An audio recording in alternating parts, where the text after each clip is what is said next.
Hello dear students, पिछले term पर हमने काइनेमेटिक्स स्टार्ट किया था जिसका आपका लेक्चर 1 हो गया। मैं आपको इसकी फास्ट रिकैप करवाता हूँ। काइनेमेटिक्स के अंदर हमने ये देख चुके हैं कि रेस्ट क्या था और मोशन क्या था, कि जब अगर पोजीशन टाइम के हिसाब से नहीं बदलेगा तो उस ऑब्जेक्ट को हम कहेंगे रेस्ट पर, बट ये किसी न किसी की रिलेटिव में होना चाहिए, कोई रेफरेंस हम फिक्स करते थे, राइट। वैसे ही अगर किसी के रेफरेंस में अगर पोजीशन टाइम के हिसाब से बदलती रहती है तो उसको कहेंगे बेटा मोशन, ठीक है। फिर हमने इसके अलग अलग डिफरेंट पैरामीटर्स देखे थे। हमने देखा था डिस्टेंस और डिस्प्लेसमेंट। डिस्टेंस के अंदर क्या हो रहा था, distance was total path length covered. जैसे जैसे हम जिस जिस रास्ते से चलेंगे उसको आप ऐड करते हो जाएंगे तो that will be the distance हो जाएगी। वाइल डिस्प्लेसमेंट वाज, दो तरीके से बताया था। डिस्प्लेसमेंट वाज की शॉर्टेस्ट पॉसिबल डिस्टेंस या a vector drawn from initial position to the final position. For example, this is your initial position A, right, and this is your home, and let's say this is Emprise academy. तो अगर आप जैसे अगर for example ऐसे आए, फिर ऐसे आए, फिर ऐसे आए, फिर ऐसे, ऐसे, ऐसे, ऐसे, ऐसे और इस तरह से गए, तो डिस्टेंस के लिए तो क्या करेंगे, आप इन सबको ऐड करते हुए जाएंगे, बट डिस्प्लेसमेंट रहेगा वो शॉर्टेस्ट पॉसिबल डिस्टेंस रहेगी इसके और इसके बीच में, या इनिशियल से फाइनल की तरफ जो हम वेक्टर ड्रॉ कर दें, एक ऐसे वेक्टर, जैसे फॉर एग्जांपल मैं यहाँ पे इस पॉइंट को यहाँ मान लेता हूँ और इसको यहाँ मान लेता हूँ, तो आप इनिशियल से फाइनल की तरफ जो वेक्टर ड्रॉ करेंगे, अब जो ये लेंथ है ये उसका मैग्नीट्यूड हो जाएगा उस डिस्प्लेसमेंट का, और arrow will give you the direction. Getting my point. फिर इस पर बेस्ड मैंने आपको कुछ क्वेश्चंस करवाए थे। अभी तक हमने ये कुछ इसमें देखा था, ठीक है। अब इस टॉपिक को आगे बढ़ाते हैं। पहले मैं कुछ डिस्प्लेसमेंट पर एक दो कुछ आपको अच्छे एग्जाम्पल्स करवा देता हूँ, फिर इस टॉपिक को हम आगे बढ़ाएंगे, राइट। तो आपको क्वेश्चन लिखिए, a man travels 3 metre towards north, then 4 metre towards east, and finally he climbed up on a vertical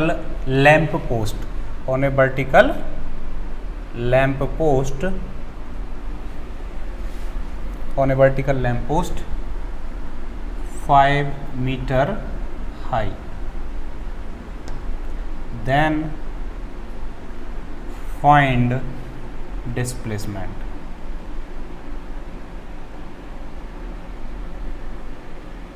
Right? A man travels 3 meter towards north, then 4 meter towards east, and finally he climb up on a vertical lamp post 5 meter high.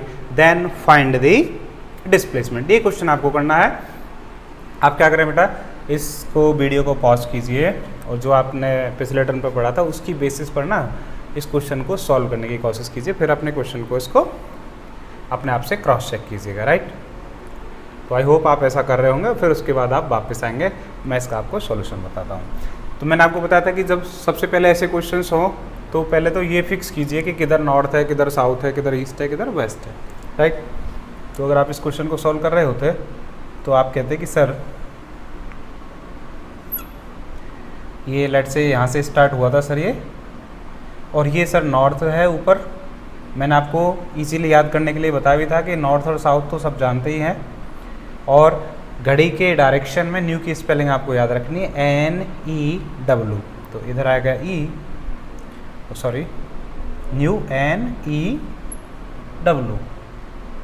तो इधर north, south, east, west, right. तो ये क्या हो रहा था, ये हो रहा था man travels 3 metre towards north, कि सर ये यहाँ पे आ गया होगा, और ये चला था इधर 3 मीटर, ओके। फिर ये क्या हुआ बेटा, then 4 metre towards east, east इधर है, कि सर ये फिर ये बी पे आ गया और ये गया 4 मीटर। समझ रहे हैं मेरी बात को, कि सर 3 मीटर ऐसे चला गया, 4 मीटर ऐसे चला गया, then he climb up on a vertical lamp post 5 metre high. अब ऐसा नहीं है कि 5 मीटर ऊपर गया है, neither he is going in the north direction nor in south, ना ईस्ट ना वेस्ट, ऐसे कुछ नहीं है, वर्टिकल हाई। जैसे फॉर एग्जांपल आप मुझे गौर से देखो कि मैं अगर ऐसे नॉर्थ की तरफ गया तो मैं नॉर्थ की तरफ जा रहा हूँ, ठीक है। अब मुझे ईस्ट की तरफ डायरेक्शन मिला तो मैं ऐसे मुड़ गया, अब मैं ईस्ट की तरफ जा रहा हूँ। अब यहाँ पर मुझे जो एक लैंप पोस्ट मिला है, उस लैंप पोस्ट के ऊपर मैं 5 मीटर ऊपर जा रहा हूँ, समझ रहे हैं। तो उसका मतलब 3 मीटर ऐसे गया, 4 मीटर ऐसे गया, और अगर वो आदमी ऐसे आ रहा था तो फिर ये क्या गया, 5 मीटर ये ऐसे गया होगा, समझ रहे हैं, ये 5 मीटर ऐसे गया होगा। तो डिस्प्लेसमेंट क्या होता है, इनिशियल पोजीशन से फाइनल पोजीशन को डायरेक्टली आप ऐसे कनेक्ट करो, तो this will be your displacement, ठीक है।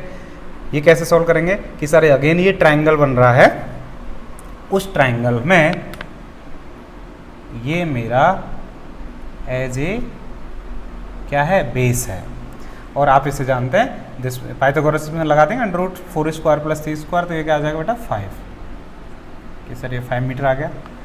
और ये इसका हो जाएगा परपेंडिकुलर, ये हो जाएगा इसका परपेंडिकुलर, ये कितना है 5। तो मैं अगर इसे आपको इस तरह से ड्रॉ करूं कि यहाँ पे O आ गया, ये है इसका 5 मीटर, और ये 5 मीटर ऊपर ये ऐसे गया था। तो फाइनल जो आंसर है, जो डिस्प्लेसमेंट है, वो ये है, दिस OC। ये OC जो डिस्प्लेसमेंट है, इसका मैग्नीट्यूड को ना हम ऐसे मॉड से दिखाते हैं, जब भी कोई वेक्टर क्वांटिटी हो उस पर ऐसे मॉड लगा देते हैं तो वो मैग्नीट्यूड बन जाता है। एंड दिस विल बी √5² + 5², तो ये क्या बन जाएगा बेटा 5√2 मीटर, √50 आ जाएगा इसका answer. This will be the answer. जिनका ये क्वेश्चन सही हुआ है वो अपने आप को कॉन्ग्रेचुलेट कर सकते हैं कि आपने बहुत अच्छा क्वेश्चन सॉल्व किया है। एंड अगर ऐसा क्वेश्चन आप सॉल्व कर पा रहे हैं, इसका मतलब डिस्प्लेसमेंट आपके बहुत अच्छे से समझ में आ गया है। क्लियर बात, आगे बढ़ा जाए। एक और मैं आपको थोड़ा सा अच्छा क्वेश्चन देता हूँ, उसके बाद हम इस चैप्टर में आगे की तरफ बढ़ेंगे। वो भी डिस्प्लेसमेंट का क्वेश्चन है। क्वेश्चन लिखिए आप,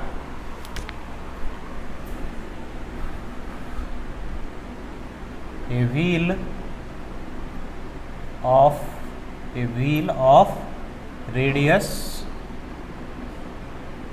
radius r, a wheel of radius r touches the ground at point P.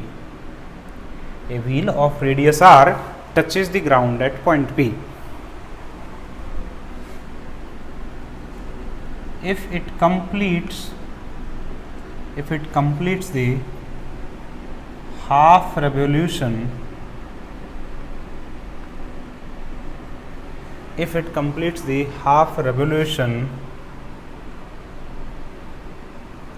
without slipping, बिना फिसले है, without slipping, then find the displacement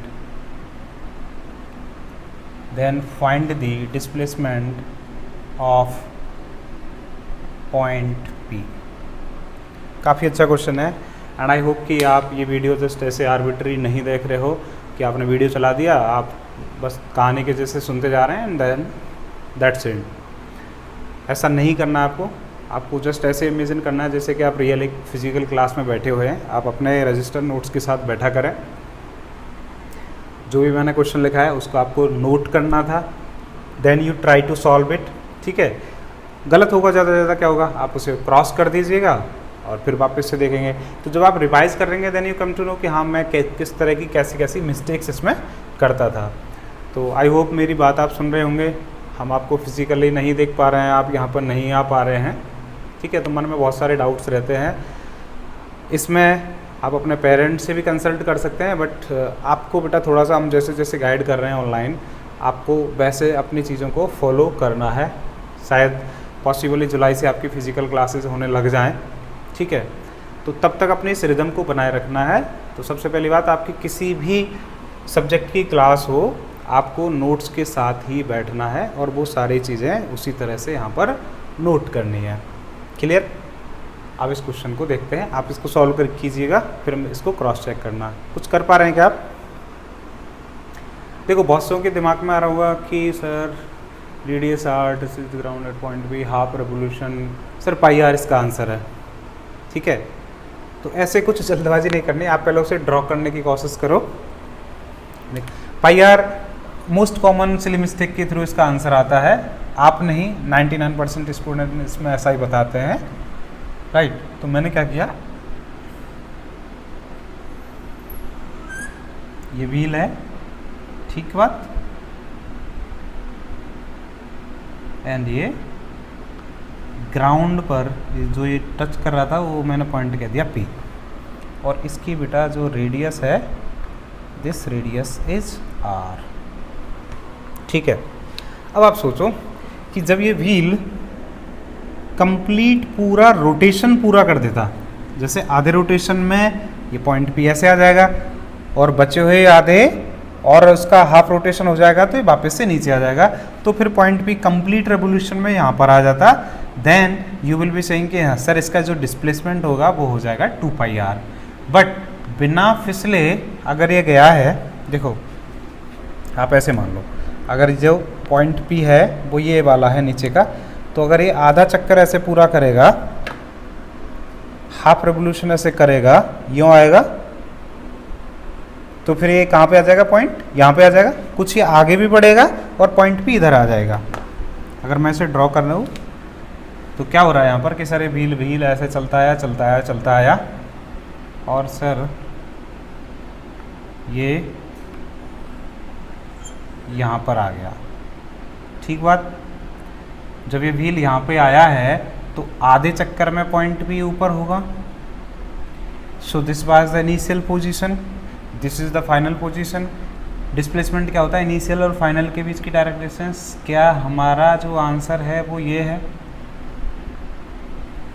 sir अब तो मैं ऐसे कर सकता हूँ, कैसे? एक ट्रायंगल बन रहा है, इस ट्रायंगल में ये क्या है बेटा, ये R और ये R, तो ये पूरा कितना हो गया 2R। और ये बता सकते हो क्या आप कि सर ये सर्कमफ्रेंस होती है कंप्लीट में 2 पाई आर, तो इसमें सिर्फ पाई आर होगी ये, समझ रहे? तो इसका मतलब डिस्प्लेसमेंट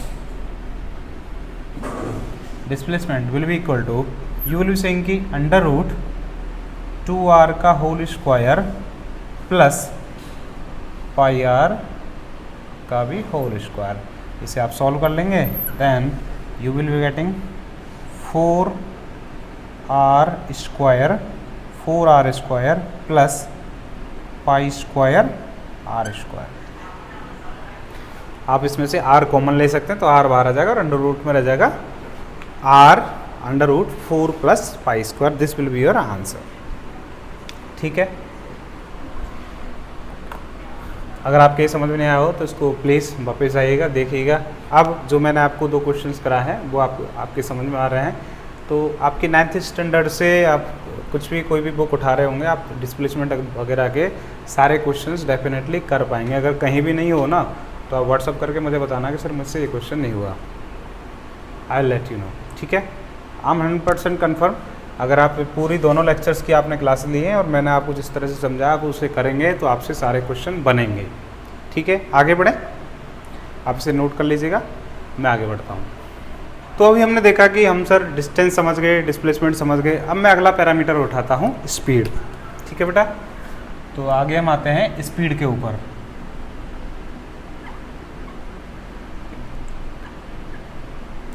स्पीड को थोड़ा सा इस पर थॉट दो और विजुलाइज करने की कोशिश करो कि स्पीड क्या चीज़ हो सकती है। ठीक है, आपने सबने पढ़ा होगा, कुछ डेफिनेशंस वगैरह भी देखे होंगे और पिछले क्लास में भी आपने देखा स्पीड को कैसे देख सकते हैं। बहुत से बच्चों के दिमाग में कुछ फार्मूला भी आ रहा होगा। देखो मैं एक जर्नल केस लेके देखता हूँ। ठीक है, जैसे कि फॉर एग्जांपल एक रेस है 200 मीटर की। ठीक है, कितनी बड़ी रेस है वो कि सर 200 मीटर की एक रेस है। यहाँ से वो स्टार्ट होगी एंड दिस इज 200 मीटर। ठीक बात, यहाँ पे वो रेस ख़त्म हो जाएगी। इस रेस को जो कंप्लीट कर रहे हैं वो हमारे पास 2 पार्टिसिपेंट्स हैं, ठीक है। एक है शिल्पी और दूसरी है रवीना, ठीक है। तो रवीना और शिल्पी दोनों के दोनों इस 200 मीटर की रेस को कंप्लीट करेंगे, ठीक है। लेट्स से कि ये शिल्पी ने ये रेस 20 सेकेंड में कंप्लीट कर दी, जबकि रवीना को इस रेस को कंप्लीट करने में कितना टाइम लगा बेटा? 25 सेकेंड, ठीक है। हम क्या कह रहे हैं? शिल्पी और रवीना दोनों एक 200 मीटर की रेस को कंप्लीट कर रहे हैं। उस रेस को 20 सेकेंड में शिल्पी ने कंप्लीट किया है और रवीना ने किया है 25 सेकेंड के अंदर। Who is running faster? Speed आपको नहीं आता, कुछ नहीं आता, बट अपने दिमाग से थोड़ा सा सोचने की कोशिश करो। तन्मय समझ में आ रहा है? Who is running faster? कि सर इसने 20 सेकेंड में कवर कर दिया, इसका मतलब शिल्पी इज़ रनिंग फास्टर, कि सर शिल्पी ज़्यादा तेज़ी से चल रही है। और यही तो स्पीड है कि कौन कितने टाइम में कितनी डिस्टेंस को कवर कर रहा है। फीलिंग आ रही है कि sir Shilpi is running faster than Raveena. और स्पीड भी तो ये होती थी, आप जो बाइक चला रहे हैं, स्कूटी चला रहे हैं, उसमें क्या हो रहा है कि आप उसकी जैसे जैसे इसका स्पीडोमीटर बढ़ा रहे होते हैं, वैसे उतनी ही तेज़ी से, उतनी ही फास्ट आप उस सर्टेन डिस्टेंस को उतनी ही जल्दी कवर कर लेते हैं। Getting my point? मैथमेटिकली इस एक्सप्रेशन को मैं कैसे कह सकता हूँ? Mathematically we can express the speed कि sir speed is equal to distance upon time. Speed is equal to distance upon time, ठीक है। अगर मैं इन दोनों की निकाल रहा होता, जैसे कि शिल्पी की अगर हम स्पीड निकाल रहे होते, फॉर शिल्पी आप कर रहे होते कि सर शिल्पी ने डिस्टेंस 200 मीटर और जो टाइम लिया था उसने 20 सेकेंड का लिया था, तो सर इसकी स्पीड आ रही थी 10 मीटर पर सेकेंड। हर सेकेंड में शिल्पी 10 मीटर की डिस्टेंस कवर कर रही थी। While for Raveena this is again, उसकी भी डिस्टेंस क्या होगी बेटा? 200, बट उसको टाइम लगा था हमारा यहाँ पे 25 सेकेंड। 25 सेकेंड। तो इसको जब आप डिवाइड करेंगे you will be getting 8 metre per second, right. तो इस तरह से ये स्पीड होगी। मैंने एक जस्ट एक एग्जाम्पल लिया है, रवीना नाराज होने की ज़रूरत नहीं है इसमें, ठीक है। आगे बढ़ते हैं।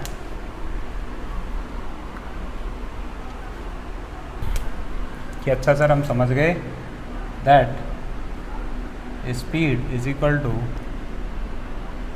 डिस्टेंस अपॉन टाइम रहेगा, ठीक बात। इसकी यूनिट्स क्या रहती होंगी? तो CGS यूनिट की बात करूँ मैं आपसे, CGS यूनिट, तो CGS यूनिट रहेगी बेटा, इसमें डिस्टेंस रहता है सेंटीमीटर में, तो ये रहेगा सेंटीमीटर पर second. CGS unit is centimetre पर सेकेंड। वाइल अगर आप इसकी SI यूनिट की बात करेंगे, SI यूनिट आप इसकी क्या कहेंगे? SI में डिस्टेंस हो जाती है मीटर में और ये रहेगा सेकेंड के अंदर ही, तो रहेगा मीटर पर सेकेंड। बहुत सी बार और बिगर यूनिट इसकी हो जाती है, और प्रैक्टिकली आपने देखा होगा ज़्यादातर लोग जो यूज़ करते हैं वो कहते हैं कि किलोमीटर पर आवर।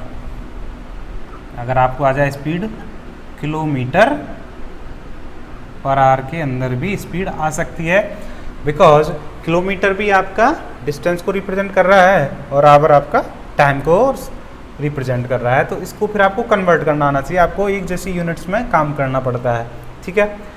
तो किलोमीटर पर आवर को अगर मैं मीटर पर सेकेंड में कन्वर्ट कर रहा हूँ, तो आपको पता है 1 किलोमीटर में कितने मीटर होते हैं? यू विल बी सेइंग कि सर 1000 मीटर। तो ऊपर किलोमीटर का मैंने मीटर बना दिया, नीचे है ये आवर, नीचे क्या है? आवर। इसके मैं सेकंड बनाऊंगा, तो 1 आवर को 60 मिनट, इनटू ये इसका 60 second. Clear? Then you will be saying कि सर ये आया मेरा 1000 डिवाइडेड बाई 3600। ये आपका बेटा किस में है? ये है फिर आपका मीटर पर सेकंड के अंदर। आप इसे सॉल्व कर लीजिए, कैंसिल आउट भी कर सकते हैं, और जो आप इसे ऐसे 5 किसे 2 से कैंसिल आउट हो रहा है तो ये क्या बन जाएगा 5/18 मीटर पर सेकेंड। हालांकि याद करने की ज़रूरत नहीं है, बट एज ए टूल इसे आप यूज़ कर सकते हो। डायरेक्टली अगर किलोमीटर पर आवर को आपको मीटर पर सेकंड में कन्वर्ट करना हो तो 5/18 से मल्टीप्लाई करा दीजिए।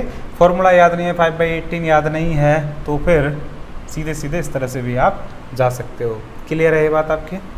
राइट, आगे बढ़ें। ओके, अब हम बात करते हैं टाइप्स ऑफ स्पीड की। अगर मैं बात करूं आपसे टाइप्स ऑफ स्पीड की,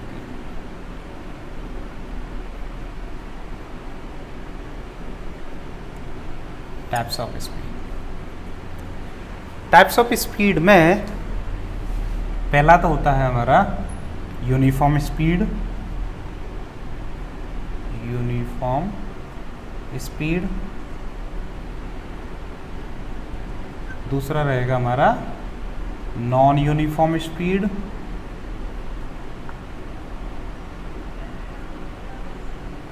नॉन यूनिफॉर्म स्पीड।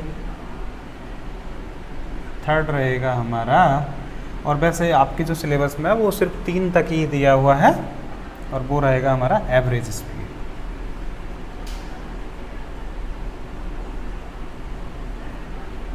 ठीक है,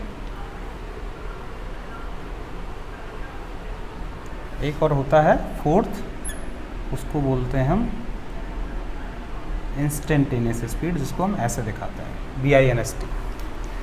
इसको बोलते हैं हम इंस्टेंटेनियस स्पीड। ये भी लिख लीजिए, आपके लिए इतना बहुत है कि मैं इसको थोड़ा सा समझा भी दूंगा। इंस्टेंटेनियस का मतलब पर्टिकुलर इंस्टेंट पर, जैसे कोई सर्टेन एक कल्प्रेट हो रहा है कि आप 3 बजे कहीं किसी एक जगह से चल रहे थे।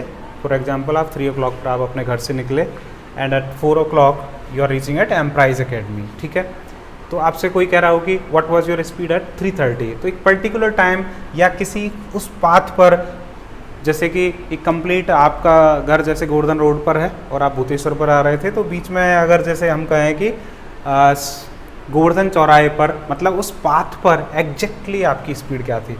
तो पाथ पर कोई फिक्स पॉइंट लेके या किसी एक पर्टिकुलर टाइम पर जो स्पीड की बात हो रही होती है उसको बोला जाता है इंस्टेंटेनियस स्पीड। क्लियर? इतना बहुत है आपके लिए, बाकी ये 3 आपको पता रहना चाहिए। ठीक है, ये आपने नोट कर लिया, फिर मैं आपको अलग अलग इसको डिस्क्राइब और समझाता हूँ। ठीक है, आगे बढ़े। देखो मैं इसको एक एक को आपको समझाता हूँ। ठीक है, पहला हम लेते हैं यूनिफॉर्म स्पीड।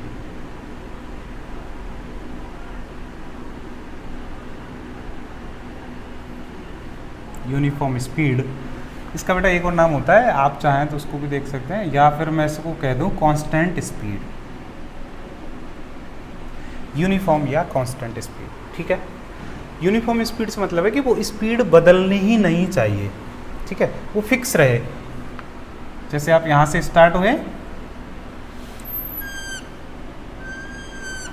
और अगर आप इस जगह पर पहुंचे ए से लेके बी तक, और वो आप उसी स्पीड से थे। अब इसको मैथमेटिकली कैसे कह सकते हैं? मैथमेटिकली कह सकता हूं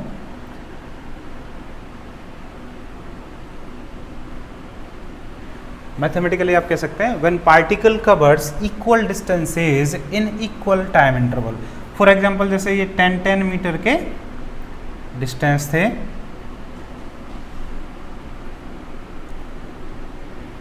टेन मीटर की डिस्टेंस है, और ये आपने 10 सेकेंड के अंदर कवर करे।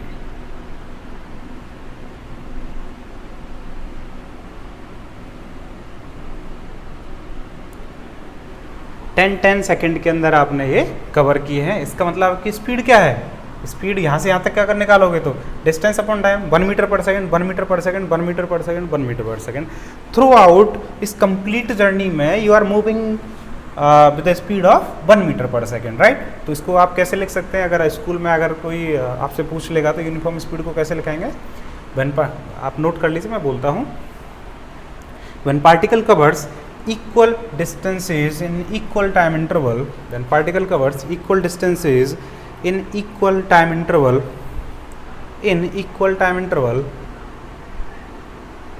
then it represents uniform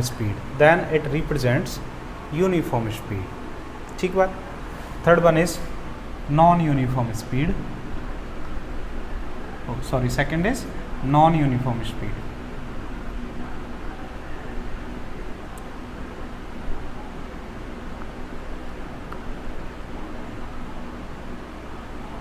non uniform speed, इसका भी दूसरा नाम क्या हो सकता है, ये कांस्टेंट कहते हैं, इसको कहते हैं वेरिएबल स्पीड।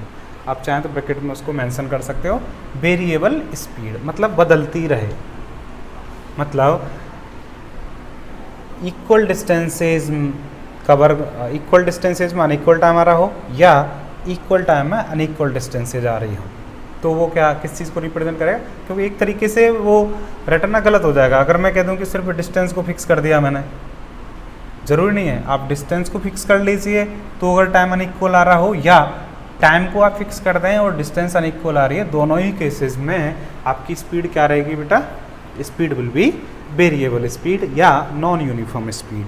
ऐसा कब होता है, बेसिकली जब आपकी स्पीड बदल रही होती है, उसके पीछे कॉज होता है, रीज़न होता है, और दैट कॉज इज़ एक्सेलरेशन, जो आप आगे पढ़ेंगे, ठीक है।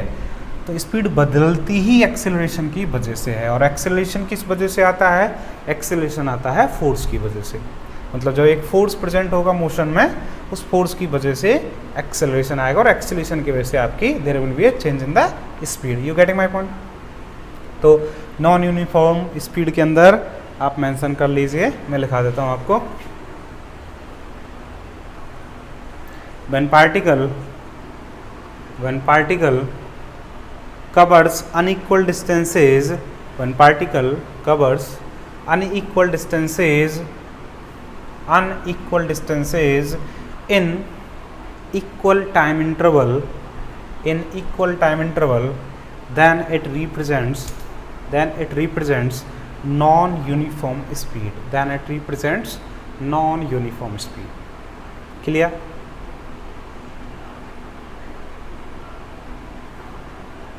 नीचे इसी में स्टार डाल के लिख लीजिए, in non uniform speed there must be acceleration present, in non uniform speed there must be acceleration present. Non uniform के केस में एक्सेलरेशन होगा ही होगा, we are 100% sure about it, ठीक है। ये आपने लिख लिया, ओके। आगे बढ़े, ठीक। नेक्स्ट थर्ड में आपको लिखाता हूं,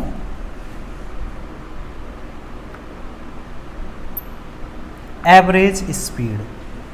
थर्ड वन इज, मैंने आपको यहाँ पे पहले लिखा चुका था एवरेज स्पीड, और एवरेज स्पीड को डिनोट कैसे करते हैं, VABG से, इसको हम ऐसे लिखते हैं average speed. And average speed क्या होती है, एवरेज स्पीड का फॉर्मूला रहता है बेटा total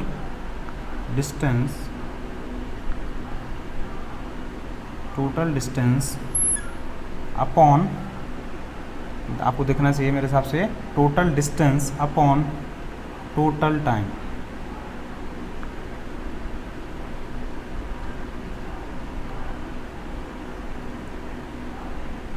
total distance upon total time, ये आप इसको याद रखिएगा। बहुत सी बार इसमें इस फॉर्मूले में सिली मिस्टेक्स कर देते हैं। एवरेज स्पीड का formula is always total distance upon total time. इसको हम बहुत सी बार ऐसे भी डिनोट कर देते हैं,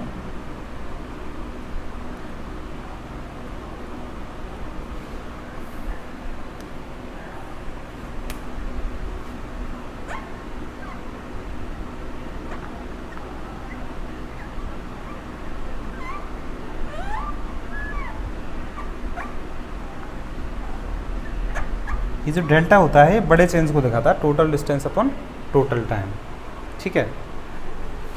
मैंने जस्ट एक इंस्टेंटेनियस स्पीड आपको बताया था, जिसको मैंने आपको ये भी बताया था कि ये क्या होता है कि पर्टिकुलर इंस्टेंट पर जो स्पीड रहती है उसको इंस्टेंटेनियस स्पीड कहते हैं, और उसको कैसे दिखाते हैं वो मैं आपको अभी सिर्फ इतना बता सकता हूँ, that instantaneous speed is ds/dt।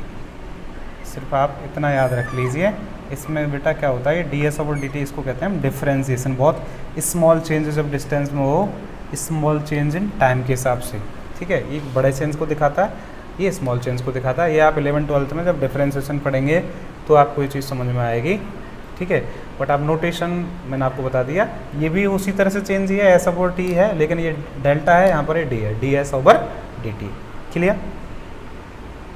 इसको बोलते हैं differentiation of s with respect to t। इस टाइम के हिसाब से इसका डिफ्रेंशिएशन करना होता है। ये आपके लिए कम्प्लीटली न्यू टर्मिनोलॉजी है, सिर्फ आप इसको इतना जान लीजिए, इतना बहुत है। आगे जब ज़रूरत पड़ेगी तो मैं इसको और बता दूंगा आपको, ठीक है। तो अब आपने देखा कि चारों तरह की स्पीड्स आपको पता है, और एक्चुअल में यही रिपीट टेलीकास्ट चलता है। जब आप वेलोसिटी पढ़ेंगे ना, उसमें भी इसी तरह से 4 टाइप्स निकल के आएंगे। उसमें क्या हो जाएगा, uniform velocity, non uniform velocity, average velocity and instantaneous velocity. तो एक अगर हमें ढंग से अच्छे से आता है तो दूसरा इजीली आप। Okay guys, so here are the 2 questions on your screen. पहला क्वेश्चन क्या है, a horse runs a distance of 1200 metre. A horse runs a distance of 1200 metre in 3 minutes and 20 seconds। Find the speed of the horse. ठीक है, तो पहले आप ये देखो क्या क्या गिवन है आपको इसमें क्या क्या गिवन है। किस अगर आप इसे सॉल्यूशन करेंगे इसका, तो आप क्या कहेंगे कि सर हमें डिस्टेंस गिवन है, इसमें कितनी गिवन है कि सर ये है हमारे पास 1200 मीटर। ओके, क्या आपके पास टाइम गिवन है? सर हमारे पास टाइम इसमें गिवन है 3 minutes and 20 seconds। अब इसको कंप्लीट को अगर SI में करोगे तो पूरा का पूरा सेकंड में आपको कन्वर्ट करना है। तो 3 मिनट के आप सेकंड बनाएंगे 2 into 60 प्लस ये 20 आपका है ही, तो ये कितना हो जाएगा बेटा, ये हो जाएगा 200 सेकेंड्स। अब आप इससे देखेंगे कि सर मुझे स्पीड निकालनी है, तो स्पीड इज इक्वल टू क्या रहता है, distance upon time. Distance upon time कि सर मेरे पास डिस्टेंस है इसकी 1200 और टाइम है सर ये 200, तो ये कितना निकल के आया 1200 मीटर और टाइम आपका दिया इतना, तो स्पीड आपकी निकल के आई आपकी 6 मीटर पर सेकेंड। ठीक, दूसरा क्वेश्चन जो है वो क्या है, a car is moving at a speed of 15 metre per second. आपके पास इस बार v गिवन है, 15 metre per second v given है। In how much time it will cover A distance of 1.2 kilometre. Distance कितनी है, डिस्टेंस है हमारे पास 1.2 kilometre. 1 kilometre में 1000 मीटर, और ये तो क्या मैं ऐसे लिख सकता हूँ कि सर ये है 1200 मीटर। आपको क्या पता करना है, टाइम। तो आप जानते हैं speed is equal to v is equal to s/t। s यहाँ डिस्टेंस को दिखा रहा हूँ मैं, v स्पीड को है, ठीक है। तो v is equal to s/t, then t is equal to s/v। और s कितनी है, डिस्टेंस कितनी है 1200, डिस्टेंस कितनी है 1200, और आपकी स्पीड कितनी है 15। तो ये कितना आया बेटा 80 मीटर में था, और ये मीटर पर सेकंड में, तो ये पूरा का पूरा कितना आ जाएगा 80 सेकेंड्स। तो 80 second will be our answer. ठीक है, समझ में आ रहा है? तो इस तरह के इसमें बहुत इजी क्वेश्चंस होते हैं। हालांकि मैं आपको वर्कशीट दूंगा, उसमें और अच्छे अच्छे क्वेश्चंस आपको मिलेंगे। In case you are having any doubt, आप वो बिल्कुल हमसे डिस्कस कर सकते हो, ग्रुप में आप उसे डाल सकते हैं। तो आप अपनी प्रैक्टिस जारी रखिएगा। तब तक के लिए stay home, stay safe, see you in the next class, bye.